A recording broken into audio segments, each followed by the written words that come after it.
and welcome to a new series that I'm starting where I do unprofessional reviews about visual novels, either wholesome or spicy, that are completely based off my own opinion and what I think of them.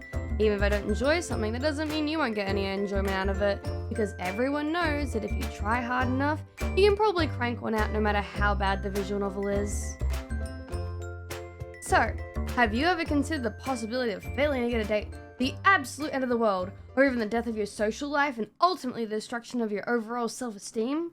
Well, if so, do I happen to have the game for you? Welcome to Find Love or Die Trying, a visual novel with an interesting premise that at first looks about as basic as they come for something on Steam, but surprisingly ends up circumventing your initial impressions and gradually becomes something that makes you go, wow, this is actually pretty good.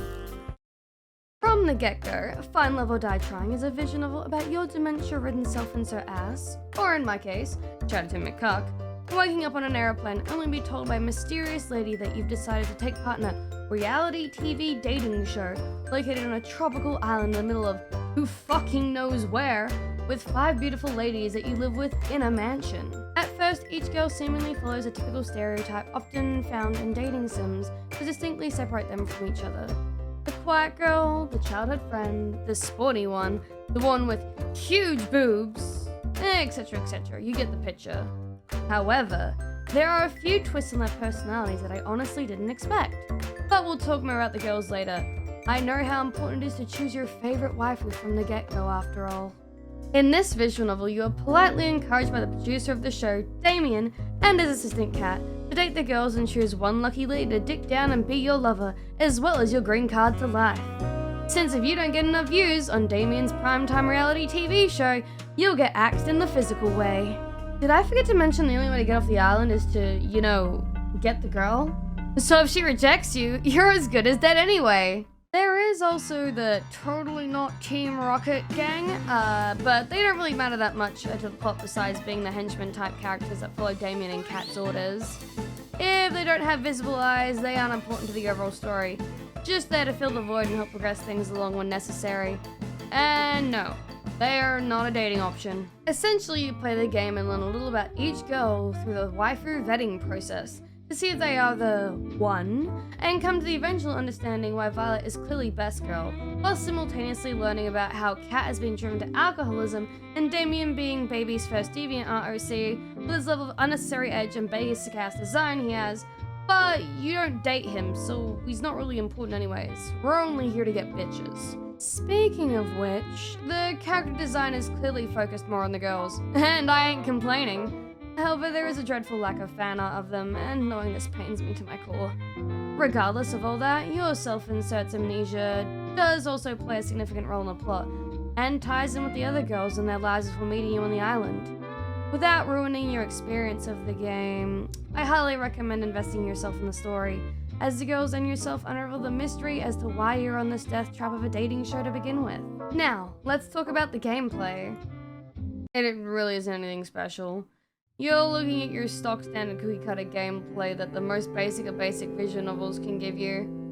You do get to choose if you're male or female, which is nice, but I myself played as a male, being the absolute Chad that I am. Regardless of that, you're working with dialogue boxes and the illusion of choice for the most part, but that doesn't detract from the overall enjoyment of the game, because God knows you're not here for the gameplay, you're here for cute anime girls, and that's all that really matters.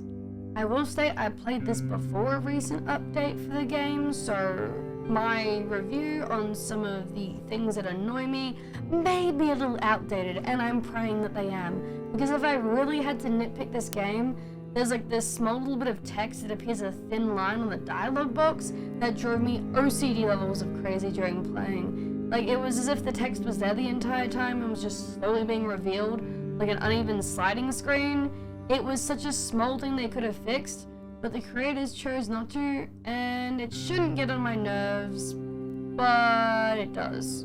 Just like any other visual novel, putting together the next bit of dialogue is easier, but there is also the nice inclusion with the scroll wheel where you can go forwards and backwards with dialogue, including choices if you miss something or accidentally click on the wrong option and haven't saved your game yet.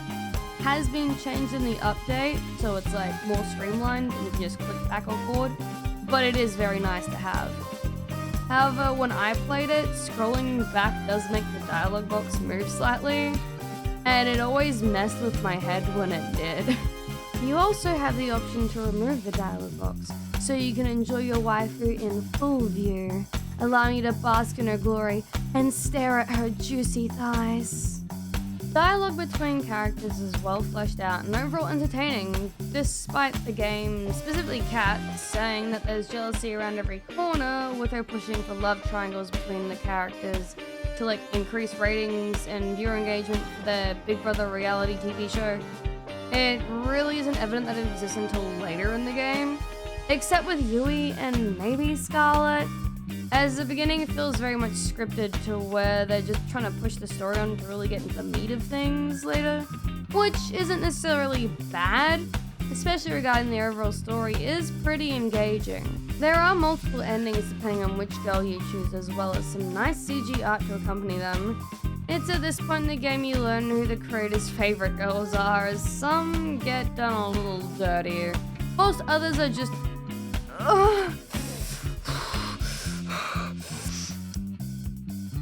I think you get my point. And now, for the part that ultimately convinces you on whether or not you should play the game in the first place, let's talk about your potential romantic interests in the least spoilery way possible, so you can get the gist of what your choices are without giving away too much of the story. Starting off, you have the choice of 5 girls, with 6 being an option for you if it isn't enough for you.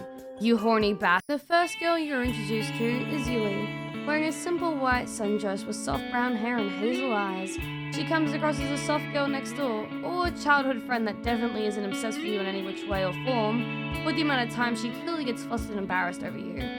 Subsequently, Yui is the first girl that shows a genuine interest in you, and alludes to there being a past relationship, whether platonic or a one-sided romance between the two of you. On top of that, she's incredibly polite and well-spoken, and just overall adorable. Not to mention you apparently went to the same school together when you were younger, so she fills the girl next door void. So you can eventually reject her, because that's what you're going to do anyway. Because being the girl next door type, you know there are better options. Continuing on, despite being a typical cute girl that definitely isn't a yandere, the surprising twist to her character is that she's actually a country girl that grew up on a farm mostly with her grandma and younger brothers, where she took care of animals mostly by herself as her grandma had grown too old to do so, and her brothers were too young to help out, so it shows she's an incredibly hard worker. Yui doesn't really know her way around the world, and has major insecurities about you giving her attention, despite absolutely loving it, due to not really seeing herself as interesting as your other potential love interests. And I mean, she's not wrong, considering Violet is, after all, the best girl, and any other opinion otherwise are factually incorrect, but we'll get to her later. Yui is actually incredibly cute with an endearing love for animals, and is one of the girls I genuinely loved in the visual novel. She's earnest, and if you desire a simple life of living with your wife in the quiet countryside, away from the hustle and bustle of the city, then she really is the one for you.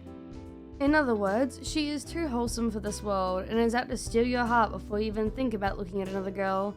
Because you're easy, and fall for the first female that shows kindness or even acknowledges your existence in the slightest degree. Say hello to Futaba 2.0, more commonly known as Terra, who is the second love interest you're introduced to. The only difference between Futaba and Terra is that she isn't trying to fill the little sister role, with the added bonus of you won't be on an FBI watch list when you look up hentai of her. She's got green everything, minus her Pink Floyd t-shirt. That shows just how cool and hip she is, and definitely not like the other girls. Did I forget to mention Terra fills the gamer girl role? She occasionally speaks in emoticon dialogue early on, and accompanied by her fear of sunlight and the outside world overall, it makes her seem basic and stereotypical, like she's just trying to fill an archetype. Terra is really just built to specifically be weebait, with her thigh-high socks and hoodie look, along with her definitely not a PSP always in hand if you couldn't tell she was already a gamer girl. If I'm going to be honest here, the most standout thing with her character is being her hacker man's level of button mashing and a fetish for pigeons that hardly isn't hinting towards a certain pigeon dating simulator. In In other words, choosing her means your dream date is probably staying at home with your cute girlfriend, playing video games all day, while she wears thigh highs and an oversized hoodie, clearly satisfying your attraction for the comfy look. Where after your gaming session you would fuck her senseless before falling asleep only to wake up beside her in the morning and continue to game the following day together. A TLDR for those that didn't get a hint. You're about as basic as her character design is and would probably benefit from going out and touching some grass instead of that anime body pillow of yours. Now you plebeians get to experience the best girl, Violet, an angel amongst angels that is too good for this world and must be protected at all costs. Forgive me, for I'm sorry that I didn't acknowledge just how perfect you were in the beginning. I committed the sin of being distracted by huge mommy melons, as I am a simple cat girl whose neurons are activated by simple things.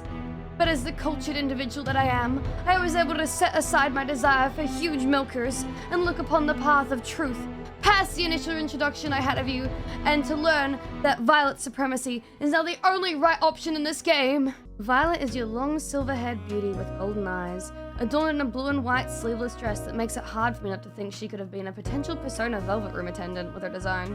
She also gets bonus points for her beauty mark. At first, she comes across as your typical tsundere or himedare girl, someone who would look down on you for being less fortunate compared to her, or just straight up call you a pleb or some crap like that for not being born from a wealthy family.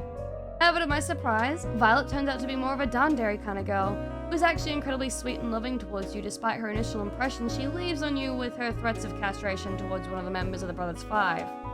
Solidifying herself as clearly best girl, this woman knows her way around the kitchen and can cook up a storm, meaning she's the ultimate housewife. Anything she makes for you or the rest of the cast is seen as delicious, if not the best thing they've ever eaten. And everyone knows the saying of, the way to a man's heart is through his stomach. Not to mention the thought of coming home after a hard day of work to see your beautiful wife wearing an apron, and possibly only an apron, is enough to fill one's heart with joy. Eventually you learn that Violet has a soft spot for baking treats, something her parents discouraged. They saw it was common at work. But by spending time with her, you encourage her and bring out the best in her, making it evident you're one of the only people in this world that supports her ambitions and desires, allowing her to be herself for once. Through this, you're rewarded by seeing Violet's more playful and mischievous side. That for the love of God, if you don't choose her after this scene, you're a monster. Because look at how happy she is. Look at how perfect of a wife she is. There is literally nothing bad about her. And the way she blushes is the cutest thing. And all she wants to do is be happy with you and make you happy, despite everything that's happened to her. And the way she talks is so cute. She's just adorable and precious. And she must be protected at all costs. I rest my case. Now for the woman that stole my heart in the beginning. Your fourth possible love interest.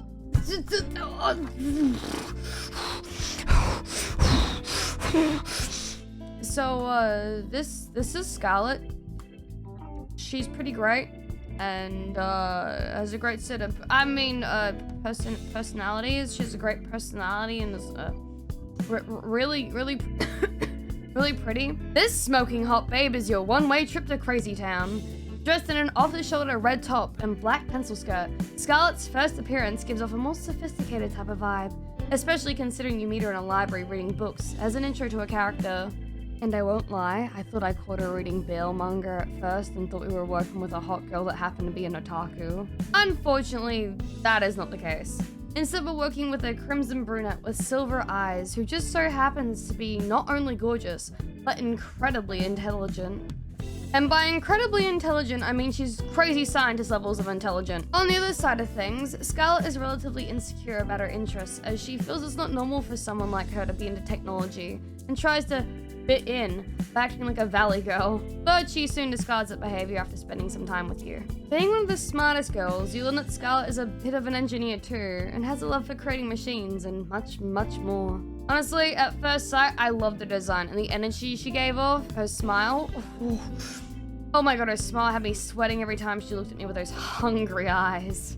Dating Scarlet is honestly just like playing with fire, as you risk winding up as one of her science experiments, or possibly the happiest man alive. To me, Scarlet gives off the same type of vibes as Mercy in SFM Overwatch porn, but brunette. And if AAA games in the West weren't afraid to make a smart and sexy woman because of backlash from Twitter troglodytes about how her boobs are too big and her waist being smaller than the average Reddit user because there is nowhere to fit her organs. Thankfully, Scarlet's character doesn't seem to lean too hard on the mommy side of things. Regardless, if everything I've told you so far hasn't dissuaded you, and you're down to risk it all and possibly get turned into a brain and banana-eating zombie, then Scarlet's probably the girl for you. The totally last potential love interest to introduce you to is known as Allie. Welcome to the mysterious and energetic tomboy who encompasses everything the internet would define as a brat. If she was a VTuber, the bullying would be immense, because you sadistic lot only want to see the cute tomboy get all flustered and embarrassed. This yellow, short-haired and blue-eyed gal is seen sporting a black hat and shorts, with a yellow sweater with the cutest little dog on it, as her hat is removed at one point in the story to reveal 2 hair buns, which honestly looks super adorable on her. Typically, Allie drags you along during your time together and has a habit of wearing you out, or almost getting you killed. Being the girl she is though, Allie often pokes fun at you and leaves you feeling off guard and vulnerable, especially with her sudden jokes like a watered-down Nagatoro. And by watered down, I mean without the aggressive levels of teasing or violence towards you that you see in the manga. For the most part, she gets you out of your comfort zone and experiencing new things. These things often being something you would never try, whether because you're afraid to step out of your shell or just never had the opportunity. Overall, Find Love or Die Trying is a surprisingly good game. I didn't expect much from it at first, but the twists and turns in the plot keep you on your feet, and the characters don't feel as one-dimensional as I expected. The girls actually have distinctive personalities and pasts, as well as reasons for how they behave throughout the story. Not to mention reasons for the actions they take. It isn't just some typical dating sim, and I really enjoyed that about it, to be honest.